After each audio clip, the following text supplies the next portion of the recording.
આવો હવે stock specific recommendations જાણી લઈએ જાગૃતિ મેમ પાસેથી. જાગૃતિ મેમ, જણાવો, આજે માર્કેટ જ્યારે ક્લેરિટી શોધવાની કોશિશ કરશે, આ સ્થિતિમાં સ્ટોક સેક્ટર કયું પસંદ કરી રહ્યા છો તમે? જી, અનમ્યુટ કરવું પડશે મેમ.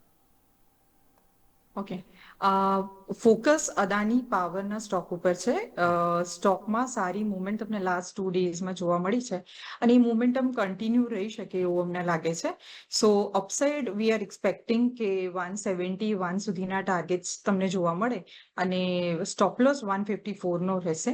અને જો એમાં લોંગ ટર્મ તમારે વ્યૂ લેવો હોય તો એની અંદર વોલ્યુમ પણ સારા છે, તો 179 187 સુધીના પણ લેવલ્સ તમે આની અંદર લોંગ ટર્મ વ્યૂ સાથે જોઈ શકો છો.